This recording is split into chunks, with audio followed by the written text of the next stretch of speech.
of 600 nanometer. And now to screen away all the interaction, that is the Lennard-Jones interaction between one colloid and another colloid, what Pussy and Van Meegen has done is that they have grafted this polymers, which I've shown here as scribble lines touching the surface of this sphere. So they've grafted the sphere. Because of this grafting, they could screen all the interaction between two different colloids, and hence they could achieve a system where no energetic interaction is possible. And then after doing that, they have mixed this screened colloids in a suspension in a mixed solvent, which contained decaline and carbon disulfide in the ratios that I've shown you.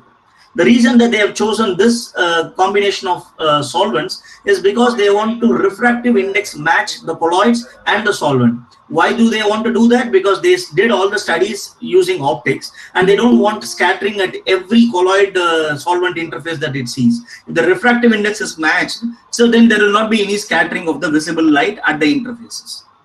And that's the idea. And with that system, what Pussy and Van Meegen could show is what I've shown you here as a series of images. Starting, so on the left, so you are seeing vials which carried the solvent plus colloids mixture. On the left and leftmost side, you have the lowest volume fraction of colloids, and the rightmost side, you have the highest fraction of colloids mixed in these solvents, right? And the leftmost side, you can see that more or less this the entire solution is homogeneous, which indicated that the colloids are distributed homogeneously throughout the solvent. And then if you just go one image further to the right, then you can see that there are some kind of marble kind of visual images that you can see at the bottom of the colloids, which indicates that you already start having crystals, and this crystallite domain sizes is what giving rise to such mosaic pattern, right? And now if you keep increasing the volume fraction, that is going from left to the right, with each successive images, you increase the volume fraction. And with increasing the volume fraction, you can see that already two before the right last image, you can see completely filled mosaic pattern throughout the volume of observation, and that indicates that you have completely reached the crystal, the 100% crystal volume fraction, as I've indicated in the graph below. So you can completely crystallize a colloidal solution which didn't had any interaction whatsoever, right? And now if you increase the volume fraction further, going from the second most to the right to the next to the last images, the solution becomes again homogeneous. Why? Because the crystalline fractions then becomes more amorphous and then became glassy like, which is a topic of another completely new discussion. So just for our discussion today, now you can see that you can reach as high as 100% volume fraction of crystals when colloids of no interactions can exist, and the only reason why they can crystallize is because crystals during the crystallization, these colloids can access much more number of accessible states than in being a disordered state. Right? This is purely entropy induced freezing, and not just this. Controlling the entropy can also create much more complex structures like what you are seeing in your slides now. And without getting into a lot of details, message number one that I want to convey to you guys is that entropy can induce order or crystallization if there are more number of ways of being crystallized than being disordered. And thanks to the microscopic definition of entropy given by Boltzmann and then Gibbs and then corrected by Planck, right? And so your usual definition of entropy means disorder is correct, but now the disorder is in terms of the number of accessible microstates and not at the overall macroscopic look of the system. So entropy can, in principle, induce order, right? So with that brings me to the next part of my talk, which is manipulating entropy can make materials dislike each other. So for doing that, I would use another cornerstone of soft materials, which is polymers. Yeah. Sir, we cannot able to see slides. Who is that? So I don't know in which one you are not able to see slides, because I have shared in both the slides.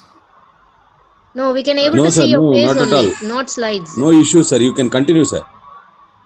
So no, now I think the organizers has to say if they are seeing in both the cases my talk.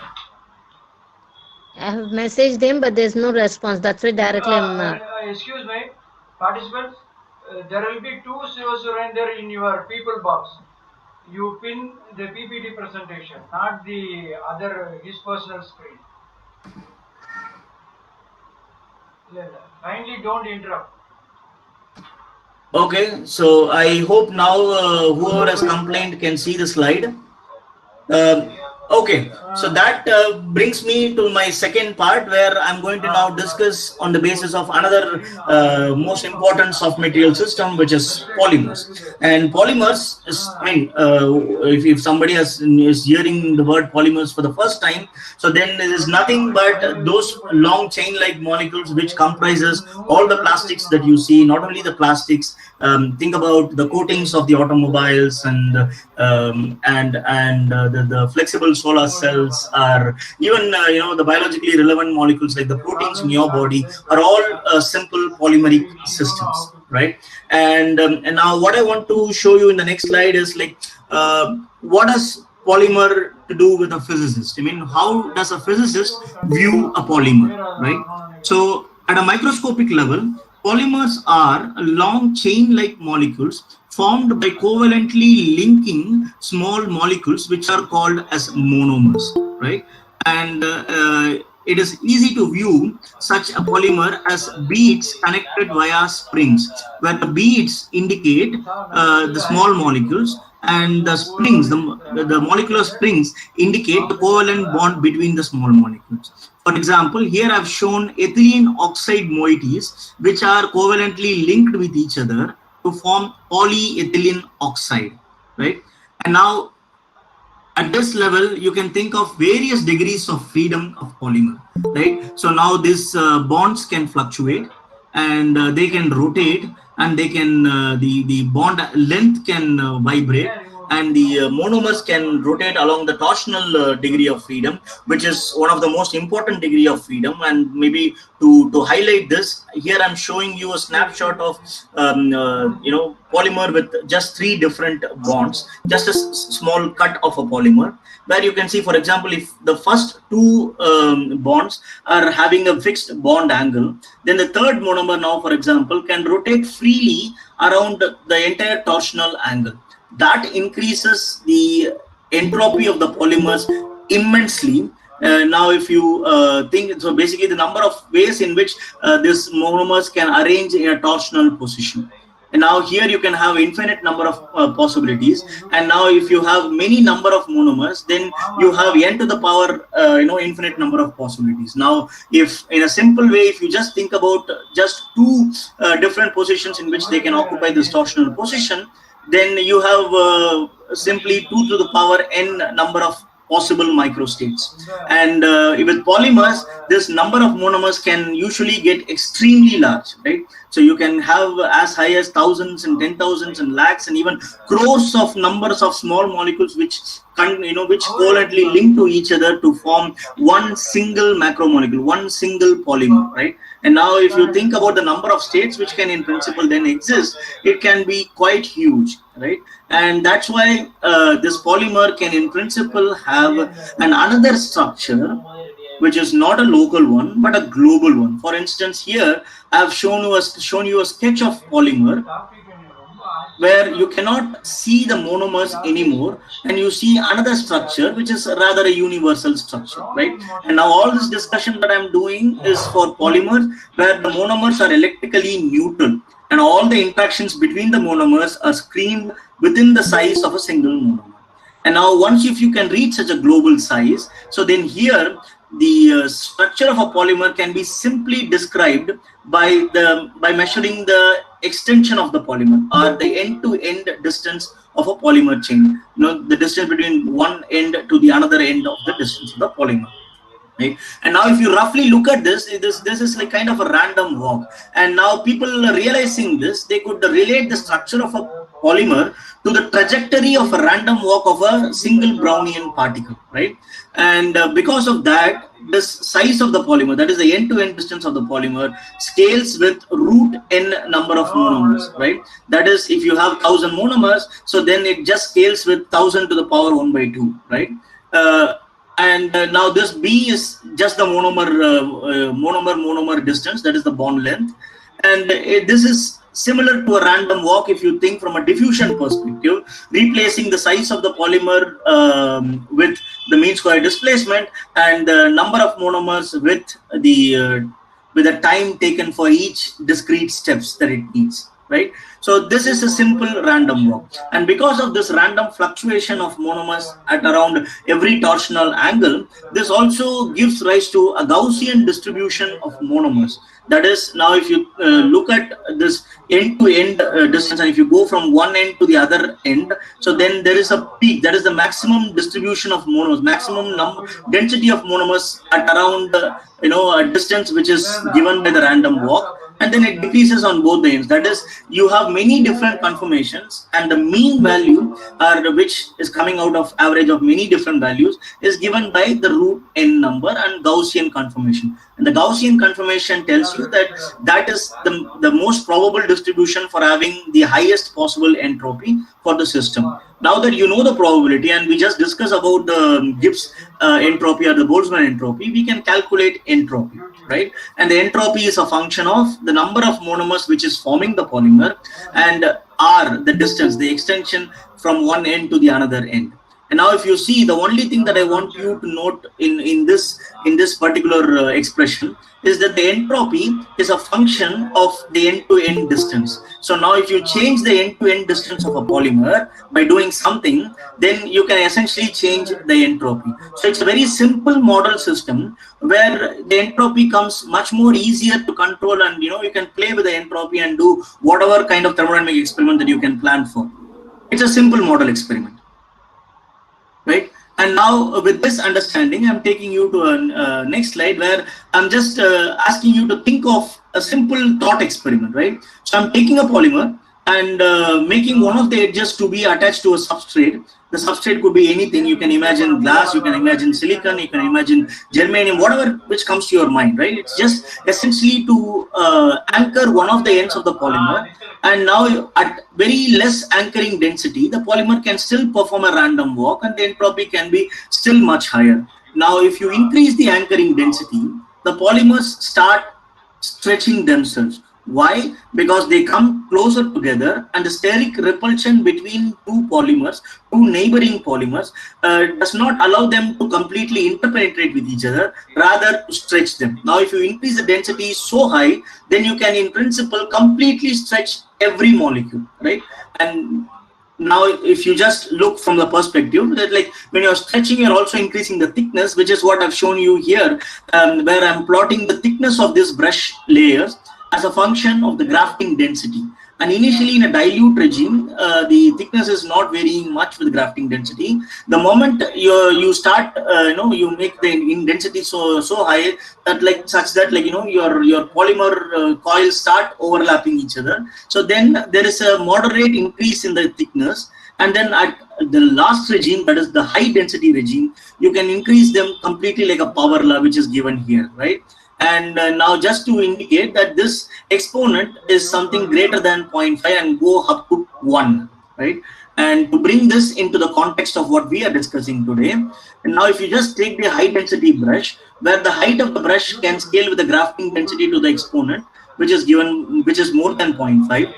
And we can simply deduce that this grafting density relation is something which will hold also for the number of monomers forming the polymer to the end of the nu, where this nu is going to be greater than 0.5. However, for equilibrium, for polymers in general, you know that the maximum entropy is only reached when n is going to the exponent of 0.5. and here it is becoming larger. The end-to-end distance is increasing. Since the end-to-end distance is increasing, the entropy is going to decrease. Just note the negative sign in front of this expression, right? So just by anchoring the polymers, and increasing the anchoring density, or increasing the density of the brush, the grafting density, then we can reduce the entropy of the polymers. Now the next question that we are asking is, so if we can control the entropy of the polymers like this, then what would be the consequence, right? To show that Khanna and Ryder, in like almost 2 decades before from now, has has created a very simple experiment. They have created a long PDMS, another polymer, some test polymer for your case. So they have created a given polymers brush. They made it very dense, and on top of that, they somehow spread the same polymer, which is not a brush, which is now like high entropy coils. And now here, just remember that since both of them are the same polymer, so then you don't have any any energetic interactions which can control the behavior. The only difference is that the top coil has less entropy. Top coils have more entropy, and the bottom brushes have less entropy. So now let us see what happens when they have made these films, right? So here I'm just showing you an optical snapshot of a film viewed from the top surface. Now when they increase the temperature, when they just looked at the optical microscopy, then they could see that there are some kind of holes which are getting created. And now if you just go a bit more closer, then these holes started growing in real time, which means now the film on top is running away from the film on the bottom, the brush on the bottom. So this is something that you would expect when two materials dislike each other. For instance, you can think of water film on a lotus surface. There you will know that it will run away because it doesn't like the surface. But here you have PDMS film on PDMS brush, same materials, but these two same materials cannot like each other. They dislike each other, and then the film on top is running away from the substrate, right? And that we know now is because of the strong stretching of the brushes here. Then the entropy that the polymer on top is going to lose by mixing with the brush is huge, is humongously large, and hence instead of mixing with the same polymer, they start retracting away from the same polymer, right? So all that we are saying is, now if you control the entropy, then we can make the same material dislike itself. When I say same material, I say chemically exactly the same nature, exactly the same chemical formula, right? This is not only in films. We have done, starting from my PhD and for the last 10 years, we have been showing that we could create such a very dense brush, not only in a flat surface, but also in curved surfaces. For example, on top of a nanoparticle, we can graft them into so high densities that they can start mimicking very dense brush regimes, right? And now just to think about it, what we have done is that we have made such particles. We mix them with polymers, with simple polymer chains. Now we are speaking about binary mixture. Now you know that if the density of the coils is going to be very large, then there will not be any mixing. Both the grafting polymer and the mixing polymer are exactly same chemical nature. In this case, I've used polystyrene, right, which is a simple styrofoam which comes along with any packing that you're nowadays receiving, right? This white thermocol like system, that's polystyrene, right? And now here there is no energetic interactions, purely entropy, two same materials. I'm just putting them together. Now by controlling the density of the grafting, now you can see on the left side the grafting density is much lower, so hence this matrix blue color chains can in principle mix with each other. And if I increase the density of this brush, then this cannot interpenetrate at the surface and creates a very dilute region surrounding the nanoparticle polymer interface. And with that, we have shown, and I don't want to get too much into the details, but what we have shown, because of the reduced density surrounding the nanoparticles, they can have different viscosities right at the interface, and hence control all the viscoelastic properties of polymer nanocomposites, which is highly important in industries today, right? So just to convey the message number 2 of the day is that the entropic penalties can make materials of one and the same chemical nature dislike each other. And if you can do that, this in turn may result in very intriguing behaviors. As for instance, I've shown, I've said with the dilute, the interfacial viscosity being different from the bulk viscosity, right? So with that, I take you to the last interesting part, where I'm again using polymers to create materials with a bit novel behavior, which you will realize now. And just to remind yourself, like we have just discussed, that polymers in a given state, try to exhibit a random walk. And why random walk? Because the entropy is the maximum for a random walk. And now if you stretch the polymer and if you increase the size of the end-to-end distance of the polymer, then you can in principle reduce the entropy. As we just already discussed, entropy is a function of the end-to-end distance of a polymer. So on stretching, entropy of polymers decrease.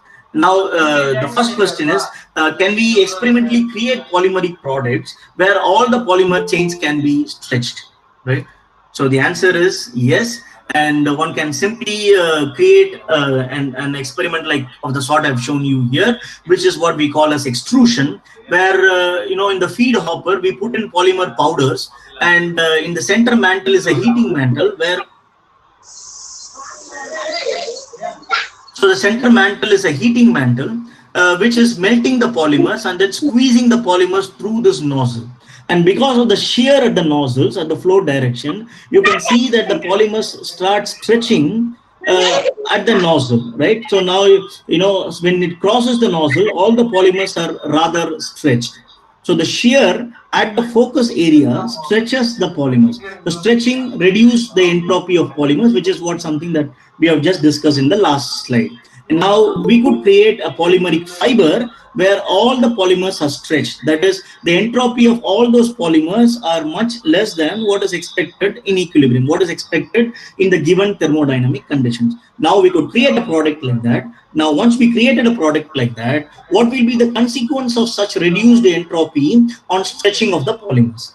To do that, we performed a very simple experiment. Right.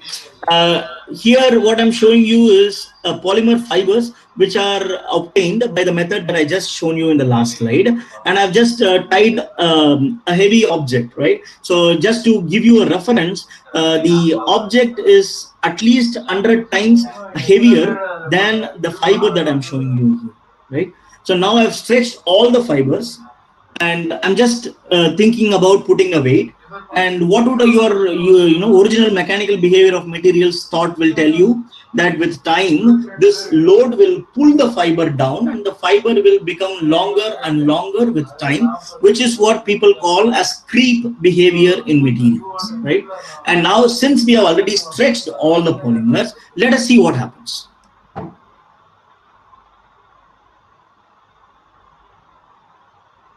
And there you see very clearly that this fiber, just because you have reduced the entropy of these fibers, can pull these loads, which are 100 times higher than these fibers, right? Which is against your common intuition coming from the mechanical behavior of materials. So how do we understand this, right? As I said already in one of the earlier slides, that the entropy of a polymer chain is simply defined by the end-to-end distance. Now you have increased the end-to-end distance, so you have decreased the entropy. So when you have decreased the entropy, what happens to the free energy? So you just take a derivative of that. So then what you have is something constant times the end-to-end distance r. So some 3 kBt by nb square, which is all constant values, and which is then scaling just with the end-to-end distance. And now if you look at this this entropic free energy or entropic force, you may get reminded of the simple harmonic motion, right? So that is you have now spring, which is defined by the temperature, which in turn defines the entropy. So essentially what you have is an entropic spring, right, which can give rise to behaviors which are counterintuitive. And not only this, there was a very nice experimental result from the MIT group, where they have now made many fibers which are all coiled, and again reducing the entropy. So now when they are heating they start relaxing, they start going towards increased entropy. That's where the weight is getting pulled by the fibers that you're seeing here. And when they switched off the heat, again, because of the load of this load that they are showing here, that again get stretched. So they can have actuator just by controlling entropy. So you can create many such novel materials, many such novel actuators just by controlling the entropy, right? So with that, I come to the last message of the talk today, which is controlling the entropy could yield interesting and very novel material behavior that can challenge your intuitions and hence expand our current state of art and the applications of any given material at this stage, right? And with that, I come to my conclusion and outlook. So apart from just introducing entropy as a measure of degree of disorderness, I hope I have convinced you today that entropy can in principle induce order and crystallization, and also entropy can make the same materials with exactly same chemical nature dislike each other and also create novel properties. So just to say, this is something that we have created just from the perspective of polymers, that the entropy maximum, that is equilibrium, is something that we only know like an iceberg. Only we know the tip of the iceberg when we discuss about entropy maximum. But we can start playing with, tuning the entropy, reducing the entropy, and there are much more to be discovered, and hence much more physics and much more applications to come forth. So thank you for listening to me so far. Thank you, Bhushan. Sir, one question.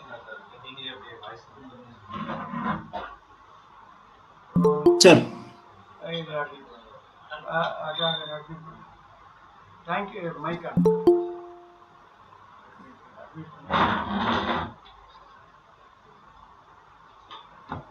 Thank you, Siva. Thank you, sir. Thank you, sir. Now the session is open for questions. Any questions? You please unmute your mic. One by one, you can interact with the resource person. There is a doubt from Pooja Lakshmi. Siva, Pooja, Sir. you can also get into the chat box. Pooja Lakshmi.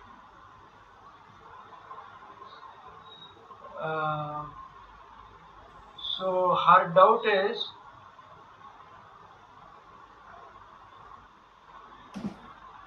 So which chat box are we discussing now, sir? Nothing.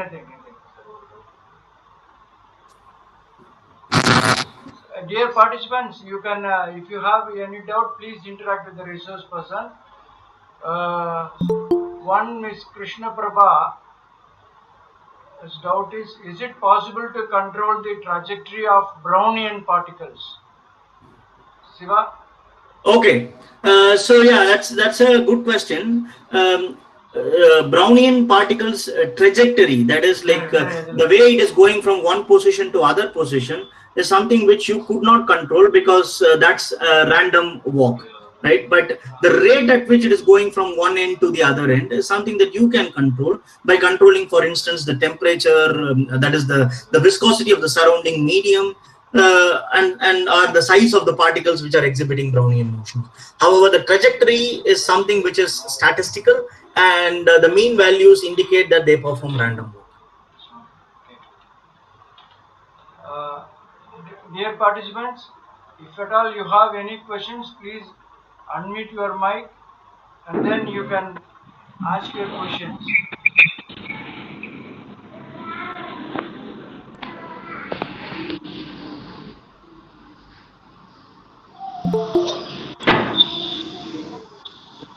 Hello, sir.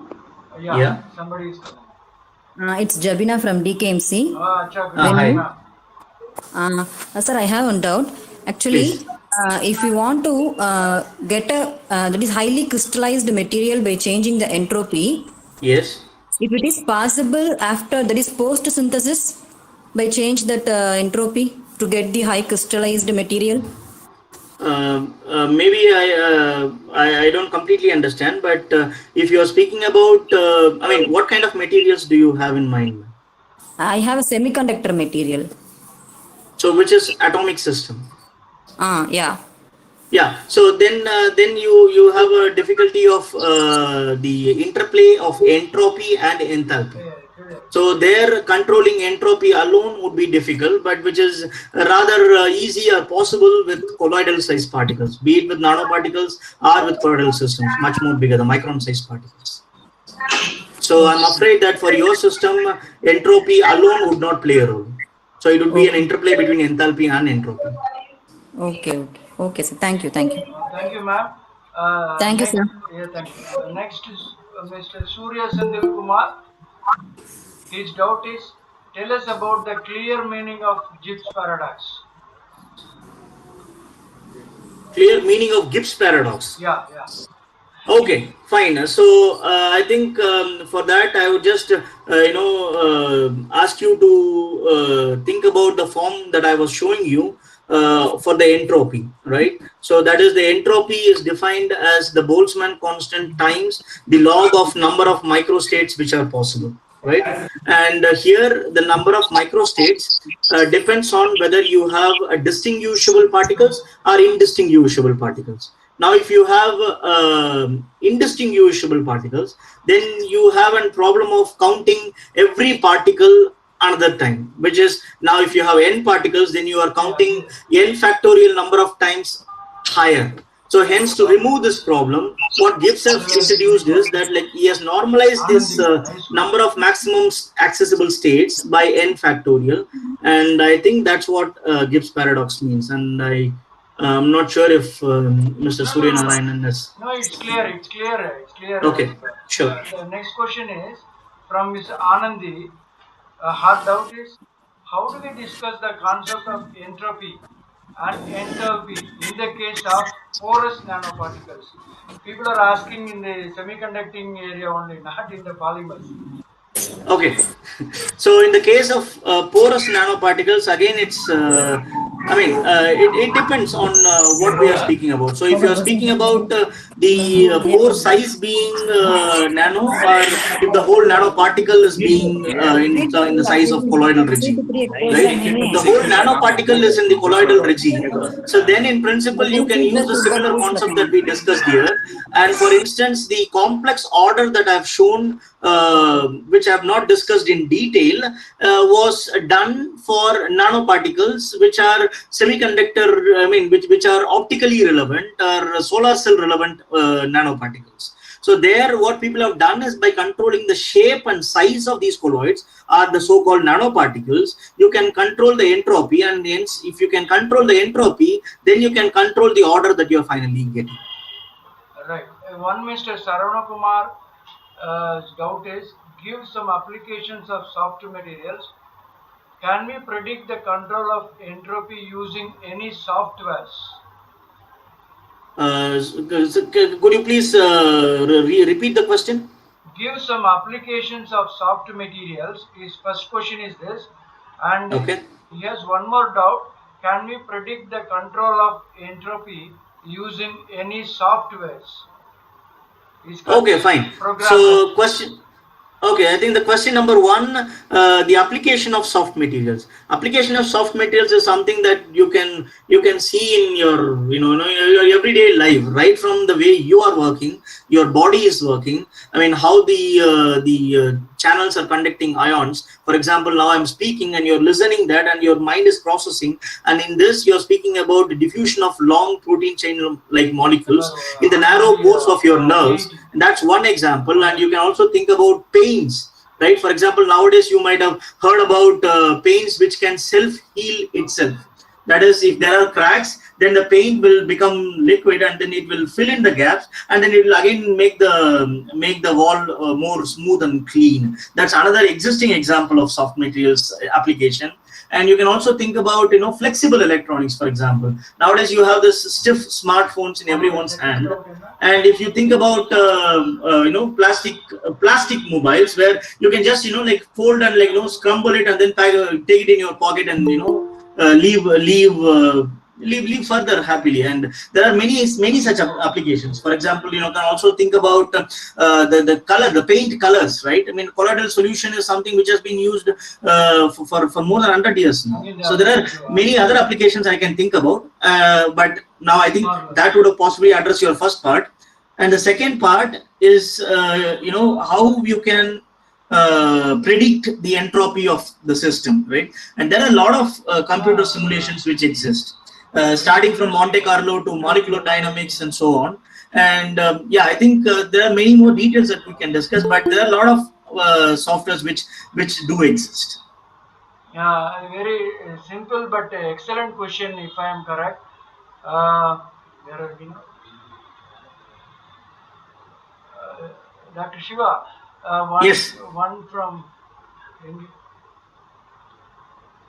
is there any significance in daily life regarding entropy? Very interesting question.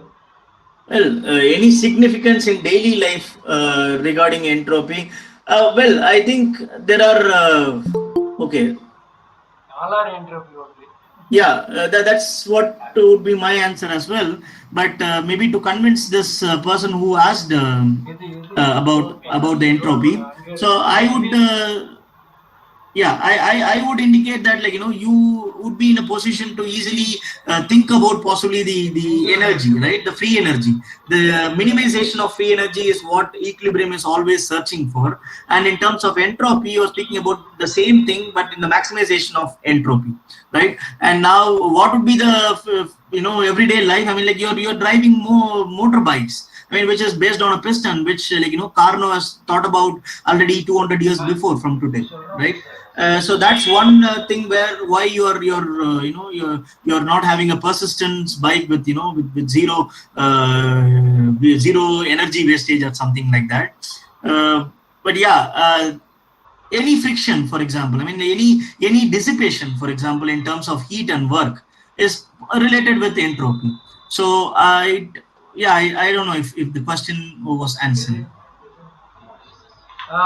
Next one, Mr. Kumar. His doubt is, what is the concept regarding the Helmholtz free energy and Gibbs energy? How can we relate it, sir? Okay, so as you know, free energy in general is defined. The Helmholtz free energy is the Gibbs free energy is U minus Ts, right? And now if you think about a system where volume and pressure also can be changed, you are speaking about U minus Ts plus PV. Now, whether you are having a constant pressure and then allowing the temperature to vary, or constant temperature allowing the pressure to vary, is something which will define whether you are having a Gibbs free energy or Helmholtz free energy. One more, Mr. Ravi Nove. His doubt is this non-linear and non-equilibrium? So that's a very fundamental question. I really appreciate the question. So is this non-linear and non-equilibrium? Of course, these two are two different things. Non-linear in terms of polymers, yes, these are non-linear effects. When you're stretching the polymer, for instance, so then you don't have a linear relation, for instance, between elasticity and strain. From if you can think about a simple modulus calculation or something. So then you have already non-linear elasticity effects which can set in. And whether they are non-equilibrium, yes, because now again I'm taking the example of polymer. We are speaking about a polymer which is electrically neutral, and the only thing which can define the free energy is entropy. So now maximization of entropy is what is defining the minimum free energy, which is equilibrium. And in all the cases that we have discussed, we are speaking about deviations in equilibrium, in entropy, that is reduction in entropy, which means increase in energy, and that is non-equilibrium per se. Okay. Shiva, one more question from my very good friend, Dr. Chidambara Kumar from Tirupati. His doubt is, apart from the entropy studies, what other properties of the soft materials can be determined? And that's a very open question, which asks me to give another talk. But let me cut it short. I mean, soft materials like hard condensed matter, I mean, like you can determine all the properties which you can think about, starting from the elasticity to viscosity, or you can think about magnetic systems, magnetic nanoparticles, which show this ferromagnetic domains and stuff like that. So soft materials is essentially materials which is defined by their response to a mechanical perturbation. So when you give a mechanical perturbation, the response is going to be much more stronger than the hard material, right?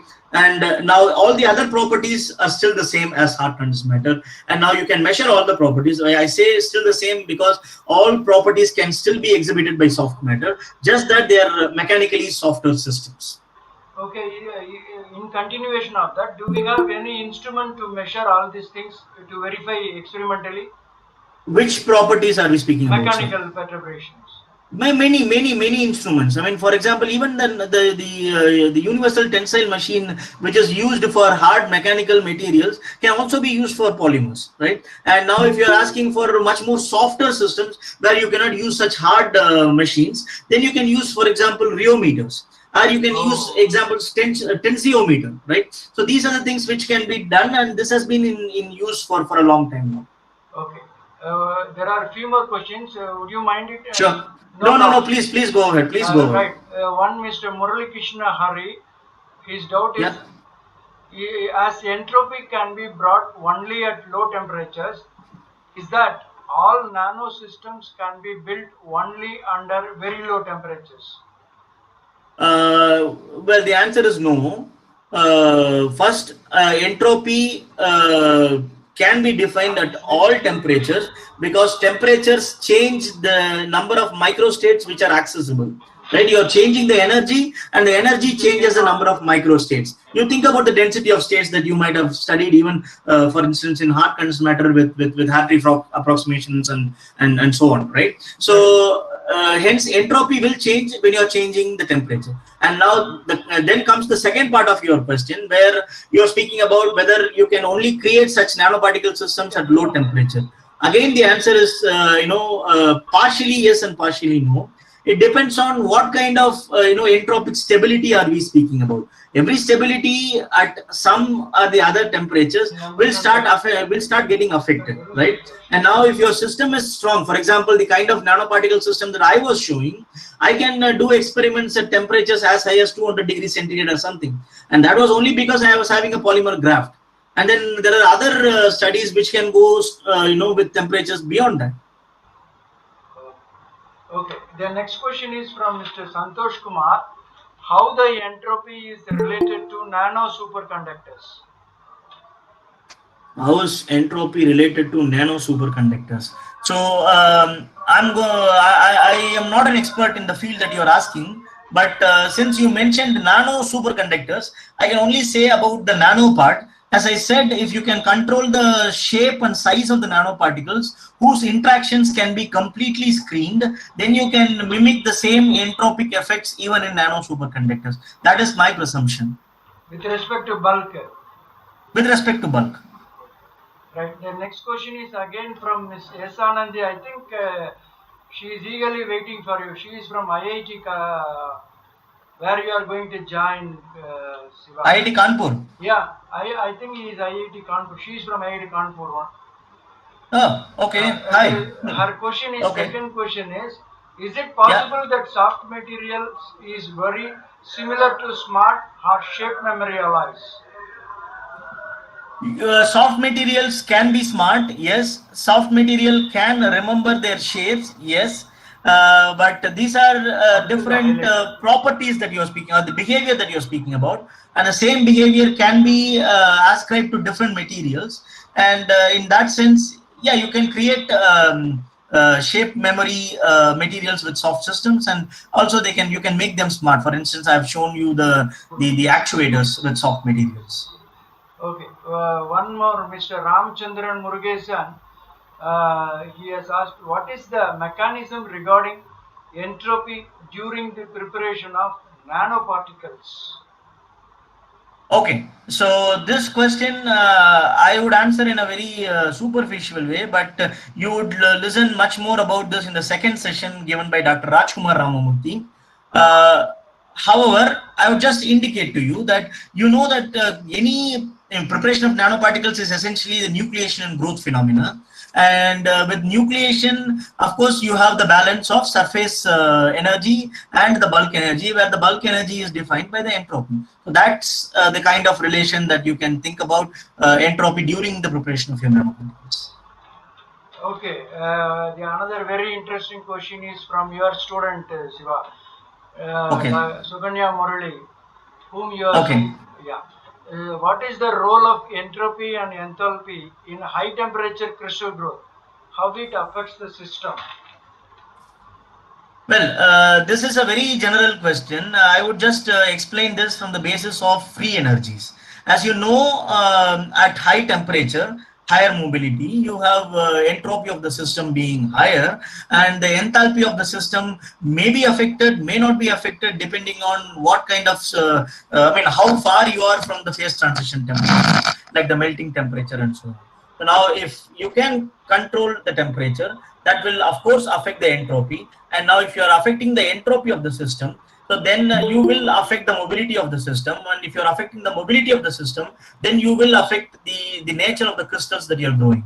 For instance, now if you think about a melting temperature of, let's say, 200 degrees centigrade, and then you're growing your crystal at 160 degrees centigrade, 170 degrees centigrade. Now this depends on the complex interplay of diffusion of molecules and the mobility of the molecules, right? And you have this nucleation density going higher and higher when you're going lower and lower from the melting point, and your diffusion also decreases when you're going lesser and lesser melting point, which means the optimum crystal growth temperature would be an interplay of this. And then you will see a peak position. For example, if you're spanning the temperature from lower to the melting temperature, somewhere in between the lower temperature and the melting temperature, you find a better position for growing your crystals. Is it true for both flux as well as melt? Both what? Melt growth and flux growth. Well, melt growth is something that I have done myself, but flux growth is something which is new to me. But as far as the concept of controlling the nucleation density and the diffusivity goes, this is irrespective of the technique that you're using. So I would presume that this might be the same. All right, fine, thank you. The other question is from Mr. Santosh Kumar. Yeah. His doubt is how the plasma state is explained by entropy. How the plasma state is explained by entropy. Yeah. Okay, no, I'm afraid I'm not in a position to address this question.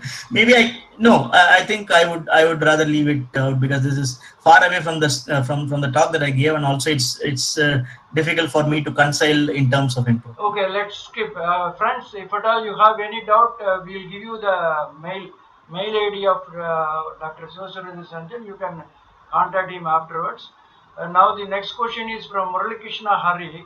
How does entropy gets affected in the stacking multi-layered graphene with intervening 2D transition metal dichalcogenides?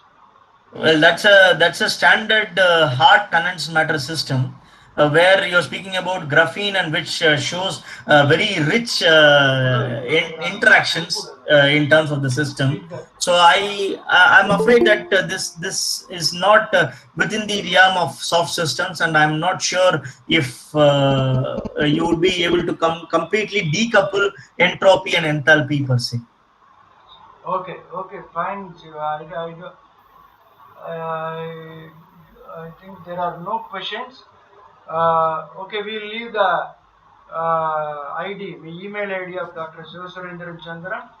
If at all you have any doubt, please you do write to him.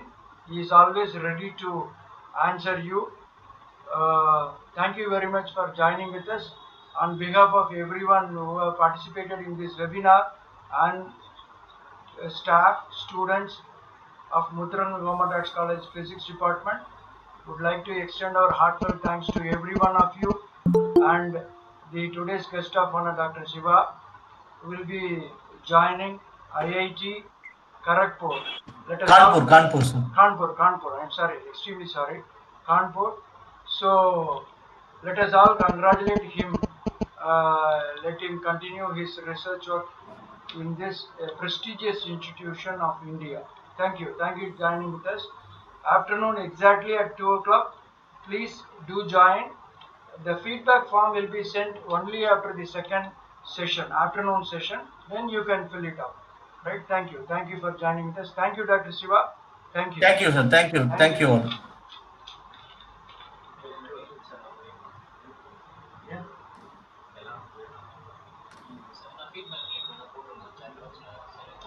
அது கொஞ்சம் second செஷன்ல தான் feedback சொல்லிட்டுமா சில பேர் அதுல leave ஆயிடும். வருவாங்க. சரி அதுதான் எனக்கு சொல்லுங்க. இது கூட ஃபோன் சேல்ஸ் பர்சன் போயிட்டு